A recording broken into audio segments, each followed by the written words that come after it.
Week 14 preview begins with a discussion about Green Bay and Detroit. Seems like we just played this game.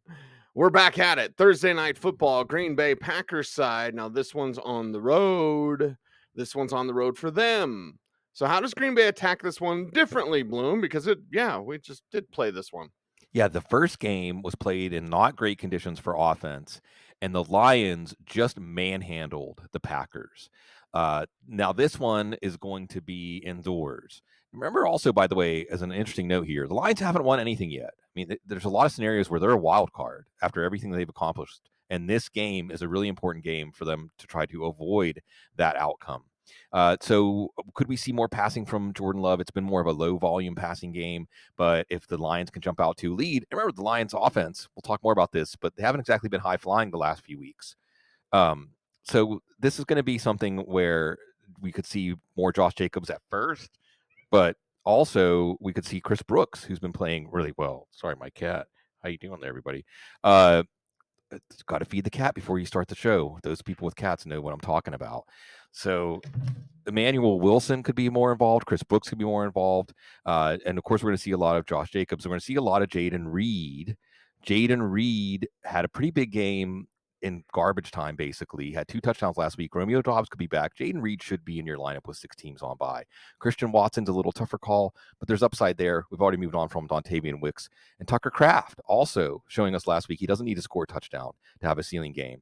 So we've seen Kraft and Reed have value if Love doesn't have to throw a lot of passes, but he might have to throw a lot of passes in this one. So this one could have you looking at Love as a viable quarterback 1 option. And, this is Green Bay and Detroit getting used to this idea that Detroit Lions games are marquee games in the NFL. Yeah, and I'm glad you said they haven't won anything because nobody has yet. Right. Nobody Yes. has.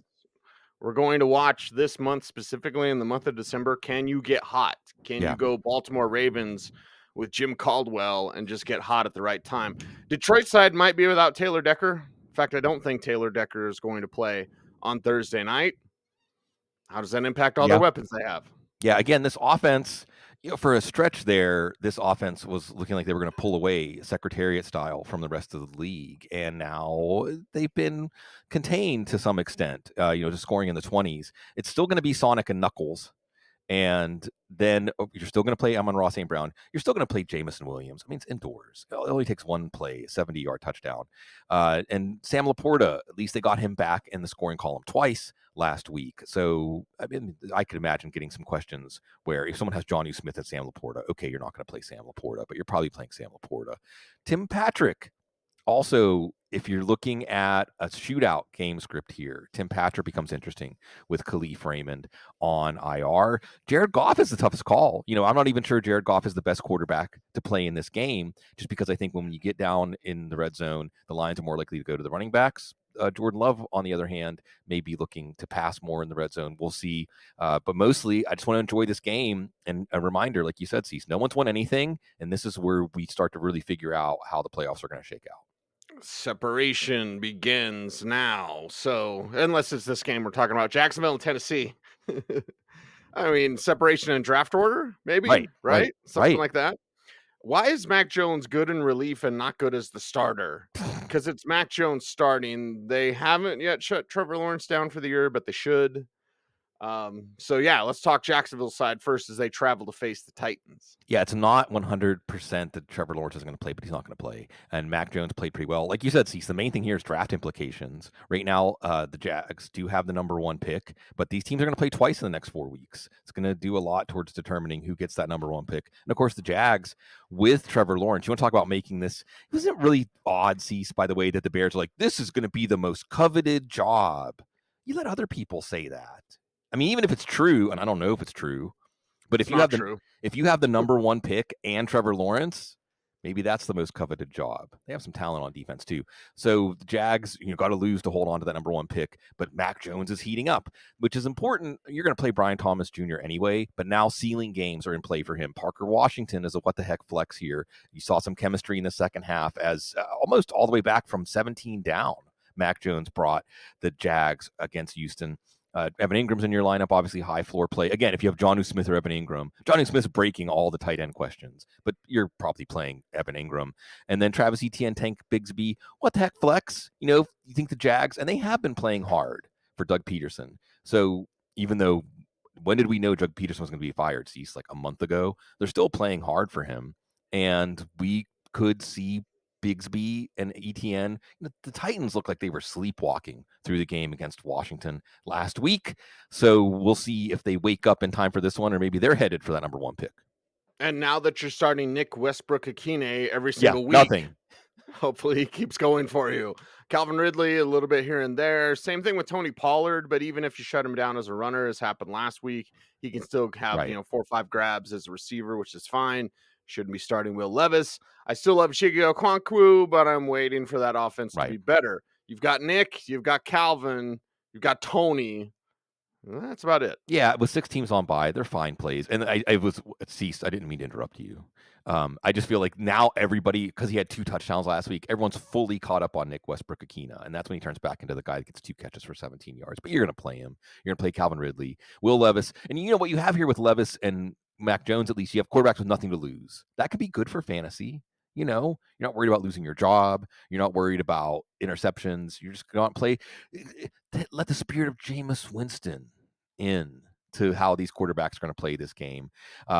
So you mentioned Okonkwo. If you need a tight end, look, a lot of people that had Dallas Goedert and didn't expect to need, he was back. You didn't need a tight end. Well, now you're going to need a tight end. And also we have Hunter Henry on bye, Mark Andrews on bye, Zach Ertz on bye. So you might have been relying on these guys in recent weeks. So Okonkwo could be there for you as a waiver wire pickup. And yeah, hopefully we can have some games this week that on Sunday that aren't just about draft position. Yeah, some that are about maybe a team making a playoff surge, not the Jets. Probably not the Dolphins either, but Jets side first, Aaron Rodgers still their starter. Hooray! Yeah. There's a Netflix documentary about him tripping. Awesome. I should have Like, made one of those how you get down. documentaries. If I would have known that, I could have made a whole series of Wait, sorry, Joe. Sorry, Joe. Psychedelics, everybody. It'll be pretty psychedelic if you start your Jets and they do anything. Yeah. Don't eat. What's the equivalent of don't eat the brown acid for fantasy football, right? I don't play Aaron Rodgers. Well, I mean, maybe his targets. Garrett Wilson should have had a touchdown last week if Aaron Rodgers plays better. He's in your lineup. Devontae Adams is in your lineup. Breece Hall, you want to see a full practice. A lot of talk right before the game that his knee injury was worse than was let on, but he looked pretty good, even though he did only get about 60% of the snaps. We saw Isaiah Davis, another rookie, South Dakota State, baby, Jackrabbits, I think, getting the touchdown last week. So you're going to play Breece Hall and hope you get a full practice in, and maybe he gets back to his 80+% of the snaps workload. And really, you summed it up, Cease. When you have to say Aaron Rodgers is still our starter, did you have that on your bingo card? By week 14, the Jets were going to have to reaffirm that Aaron Rodgers is still the starter. That's where we are. Yeah, that's where we are with Rodgers. Where are we with Miami? Jonnu Smith, the man for you. Jalen Waddle doing a little bit more. And Tyreek Hill, of course, you're starting most every single week. Raheem Mostert leading the way on the ground, but Devon Achane can do it as well. And Tua Tagovailoa, they're at home. Right. So have confidence in your Dolphins because they're at home. Right, you would hope that. And I'm going to do the fantasy stuff, Cease, and then I'm going to kick it back to you, okay? Because I want to get your thoughts on this. So, John, who's in your lineup, Hill's in your lineup, Tua, as you're covering Lamar Jackson or Jaden Daniels. Tua is going to be fine. He's had 2 good back-to-back weeks. One was garbage time. One was the Patriots' defense. The Jets' defense wasn't terrible last week. Wasn't the reason they lost, but it's not necessarily scary. Maybe put a pin in it. Jalen Waddle. 6 teams on bye. He's probably at least a flex play. Devin Achane's in. If you have to play a desperation play other than Achane, it's Raheem Mostert. But I want to ask you this, Cease, because Chris Kaufman, he's on the very short list. Joe Goodberry. I mean, there are certain people who don't work specifically for an outlet. I don't know if Chris Kaufman's working for someone or not, but when they talk about their team, I listen. Okay. And the talk around the Dolphins has been they're just not physical enough. Players have left the team and said they're just not physical enough. And Mike McDaniel, as much as I love him, Cease, and you have a long history with Mike McDaniels. That's why I understand if this is like, a touchy subject because I love Mike McDaniel, but I love him because it's like if one of us was a head coach. But is that something that's missing when it's one of us? And I know he was a weight room wonder at Yale. They thought he was like too small to play football, right? So it isn't that he's not mentally tough or physically tough. And I'm not trying to make a connection between Mike McDaniel and his appearance and the lack of physicality. I think it's more like how cerebral he is about the game and maybe his personality. He's not a hard ass, you know? Right. I'm not saying it's good that every coach has to be a hard ass, but maybe you have to have a hard ass mode. I don't know, Cease. What do you think about this idea that the Dolphins aren't physical enough and they're never going to be physical enough with Mike McDaniel as the coach? I'm not sure about the never physical part, but I know if Chris Kaufman reports it, it's good to go. Like, if Chris Kaufman is saying something about that team, it's good to go. And he's really saying like former players have said it. You know, you're watching it. You know, we were starting to put the pieces together. Why can't they get over the hump? Why can't they beat good teams? Right? Because the other thing that matches up with this is their record against teams over 500. Right? Mike McDaniel and all of his innovations can really make a bad team look worse, but against a good team, they can be neutralized. Well, hey, the Jets aren't a good team, so we know what's going to happen in this one. Yeah, we know what's going to happen in this one. Atlanta and Miami, we don't know what's going to happen because it's Atlanta, or excuse me, in Minnesota. Atlanta and Minnesota is our next game up. And all right, Atlanta, is Kirk Cousins going to throw? Is this his last stand?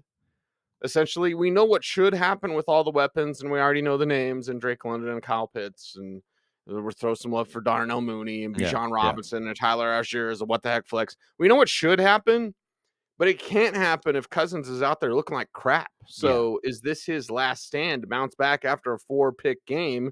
How about a 4-touchdown game? Probably not going to happen against Brian Flores' Vikings defense. Right, you're looking at Brian Flores. Atlanta fans might be looking at Brian Flores saying, "Sweep the leg." And see, so I'm gonna before we jump into the fantasy app, I'm gonna tee you up for this, because you know Matt Waldman's one of the biggest Michael Penix proponents out there. I think he said something like, "Only if the Falcons fall out of the playoff race." And because they have the tiebreaker on the Bucks because they swept them, that could take until week 16 if the Falcons continue to lose. Now, if they lose this week and Tampa beats Vegas, then they actually fall behind Tampa in the standings. Do you think that Raheem Morris will make that move with just one game gap in the standings? Or do you think it's more like if we're simulating it, not what should happen, but what will happen, that only if they're eliminated from the playoffs, if they go on like a 4-game losing streak, then that's when we'll see Penix. Yeah, I would just say this. I witnessed a Broncos team that was in the playoff chase in the very first Thursday night football game and benched Jake Plummer Oh, yeah. or Jay Cutler, the first round pick. And they were in the playoff. They were 7-5, and there were a month left to go. This is the I'll quote our buddy Scott Hansen. It's the witching hour. Like, yeah. So should he do it? Will he do it? I don't know. I don't do Atlanta sports talk. Yeah, that's fair. That's But fair. if I did, I'd be saying we've seen this before. Yeah. Well, one can hope. So that's what's on the line in this game, or at least part of the story. But it's a Bijan Robinson offense. He touched the ball 32 times. Should have been 35. Maybe it will Yeah. be in this one. Drake London. So, and we're back to Cousins not being able to drive the ball, by the way. If you just go watch last week, he just can't drive the Ugh. ball. He can't drive the ball. That's okay for Drake London, probably. Not so much for Darnell Mooney downfield. Kyle Pitts, oh, man. And we'll see. You know, big story here. And a big story for Minnesota. And remember this, if Minnesota sees that Green Bay can go into Detroit and win on Thursday night, they all know that they can take share the division lead with another game left against Detroit before the season is over. So this is a big game for them. But Minnesota and Sam Darnold have been kind of mercurial themselves. Yeah. Mercurial indeed. Minnesota side, okay. Is Aaron Jones gonna be okay? Is he Stop is he gonna do fumbling. what he's supposed to do? Right. Stop fumbling. They did let go of Miles Gaskin. Not that that really matters, but all right, dude. Where's the trust level there with Jones? Fantasy Jams have trust in Justin Jefferson and Jordan Addison and TJ Hawkinson. That's great, but the fumbling issues for Aaron Jones are a cause for concern. You want Atlanta to stay in this game? Keep giving them the rock back. Right, right. And we're still doing the exercise we do at the beginning of the season, which is recontextualizing previous results.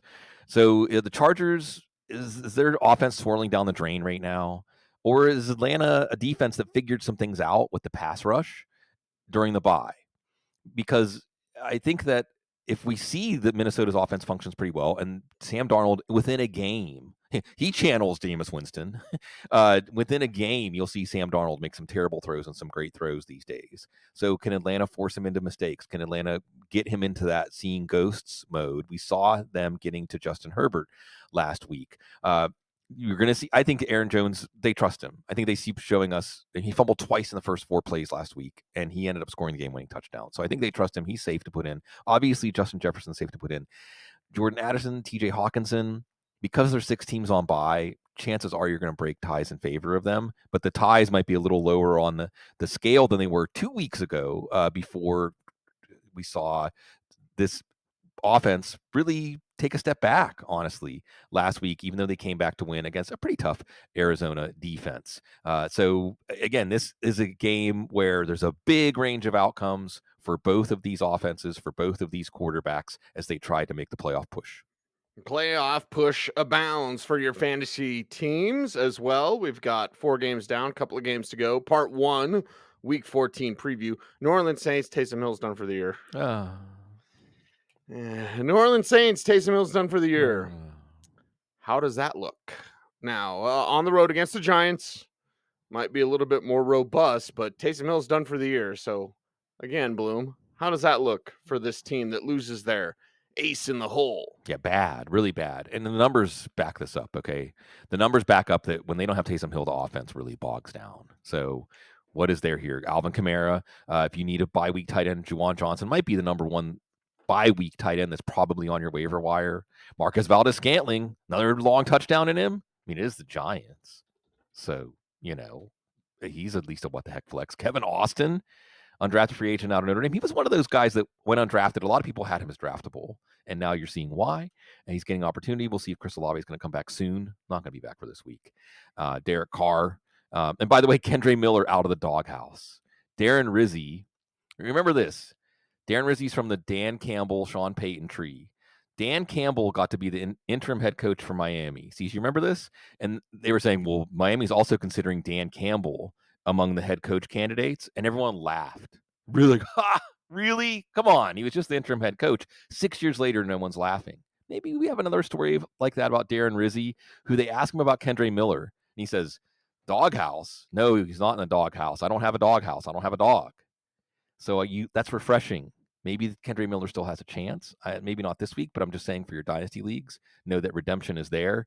I don't know what's redeeming about this Giants team. Yeah, there's hardly anything redeeming. Think, do we know, is it still Drew Lock? Does it Like, matter? does it really matter? At least with Lock, you would pepper passes as much as possible to Malik Neighbors, I guess. Yeah, you shouldn't be looking to Theo Johnson. Yeah, he's 6 out. teams on bye, like maybe, but fantasy playoffs are on the line. Tyron Tracy did find the end zone. Right. That's great. Drew Lock can do a little something as a runner, but that just vultures it away from Tyrone Tracy. So, yeah, disaster abound. Yeah, I think that Neighbors has to be in your lineup, and you just hope they get it figured out no matter who the quarterback is. Tyrone Tracy should be in your lineup. He was back over 70% of the snaps, so with his fumble issues, they still haven't really gone to Devin Singletary as a committee back with him. And this is a Saints defense that has had trouble tackling. We saw Kyron Williams really good going against them last week, so Tyrone Tracy's a good play here. I suppose Drew Lock is a better 2-quarterback super flex bye-week pinch play than DeVito because of the running ability. Really, Saints defense. That's what I'm looking at here against the Giants. We're going to play every defense against the Giants. And they're running for the number 1 pick. So if you're a Giants fan, you're a Jags fan. Tom Coughlin, everybody. Yeah, and Joe Shane Shane. Shubidoo Shane has Shabba-dabba-dabba-doo. been at multiple. I was talking to a Colorado Buffaloes insider yesterday at the Nuggets game because it's National Signing Day today. And so I was Oh. like, okay, tell me who you guys are going to get. Like, tell me, besides Juju Lewis, who's the best high school quarterback. and he was like, "I've seen the Giants GM." He didn't know his name, but I'm seeing the Giants GM at every game for the Buffaloes. It's Well, Shedeur Sanders. It's Shedeur Sanders to the Giants. So, and hey, if there's a head coach that can handle the New York media and put them on their heels and actually have an adversarial relationship that is productive, not destructive, probably Deion Sanders. I will say this: it's Shedeur without Dion. It's Shedeur Oh, without Dion. okay. Yeah. I just like to think about Deion Sanders at one of them New York press conferences and how that would go. As an older father, I will say you got to let go sometimes. As Yeah, painful as it yeah, is, yeah. you got to let go. So Dion, you got to let go, man. Frozen, man. Yeah, there you go. Carolina, Philadelphia, last game we're going to do today, Bloom. Let's go Carolina side. The confidence of Bryce Young. Love to see him out there smiling, man. Mhm, Dealing and mhm, smiling. mhm, You love to mhm. see it. Is Jonathan Brooks going to do anything? Is Chuba Hubbard going to bounce back? Right? You're trusting now. Adam Thielen's back in the trust tree. Mhm, mhm, Xavier gets like a touchdown dependent deep flex play. You know what I mhm. mean? Maybe Tommy Tremble. There you go. Instead of Theo Johnson, you go to Tommy Tremble because you have more confidence in Bryce Young than do Drew Lock. Yeah, and by the way, Johnson's hurt. Theo Johnson, I think he might be out for the year. And the Giants lost Dexter Lawrence last week too. The Panthers may be getting some players back. 2 weeks, Bryce Young looks like a quarterback that should have went in the top 2 or 3 picks. Here we are. It's all just a bad dream that we woke up from. Bryce Young is good. Bryce Young is making fantasy value in this offense. Now, can you do it against Vic Fangio every day? Maybe. Steve Spagnuolo is pretty tough. And we saw a really good game from Bryce Young 2 weeks ago. Now, Tampa, we know they're a bit of a tomato can when it comes to their pass defense. Not Philadelphia, ask Lamar Jackson and company. But Bryce Young, at least in 2 quarterback superflex leagues, or depending on how far you have to dig for your 1 quarterback bye week coverage, sure. Adam Thielen has to be in your lineup. Could have even had a better game. If Jalen Coker's back, that makes it a little tougher to trust David Moore or Leggett or Coker, as I think you're going to see more of like a rotation there. I guess Leggett out of the 3, although Moore is warmer right now. Tommy Tremble, maybe. Will Jatavian Sanders be back? I think if Sanders is back, we'll probably go with Sanders. And if Sanders isn't back, we'll probably go with Tremble. In that bye-week tight end ranking, right up there with Juwan Johnson, whoever the Panthers tight end is. And like you said, we're going to watch this backfield split. It got to about 75-25, but Jonathan Brooks looked good. Jonathan Brooks, you watch him like, oh, yeah, he's a really good running back. And for everything Chuba Hubbard has shown, there are things that Brooks can do as an all-around back that Hubbard just can't. He's a better running back. That's not to take anything away from Chuba Hubbard. But Jonathan Brooks is the kind of player, now you see what he can do. Does this become more like a 50-50 split? Certainly, Jonathan Brooks is what the heck flex, what the heck running back 2, even if you have to dig deep here, as just he's fresh, he's talented. He caught 3 passes out of the backfield. And again, this offense is looking a lot better. But will they look a lot better against maybe the hottest defense in the league? Yeah, hottest defense in the league with an offense that can do whatever you like. Although Dallas Goedert, it was considered minor, and then now he's Oh, week to week. right? Not yet shut down, but week to week is not minor. So prepare Grant Calcaterra for a sighting out there with AJ Brown, with Slim Reaper, with Saquon Barkley, and with Jalen Hurts dealing. It's the Eagles. We know who to turn to. Yeah, you're going to play Hurts, you're going to play Barkley, you're going to play Brown. We'll see if Devontae Smith's going to play. On one hand, you have no Dallas Goedert, and if Devontae Smith can't play, how easy does it become to defend this Philadelphia offense? But at the same time, and the team that's helping here is Washington. Washington is still close enough in the rearview mirror that Philadelphia can't just start to look to the playoffs. Okay, so maybe Devontae Smith gets back out there. I still think that you're asking, will Bryce Young be good enough to make this a back and forth kind of game? And then Devontae Smith becomes a better play. Otherwise, Devontae Smith, I think, could be a decoy in this game, honestly, if he does play.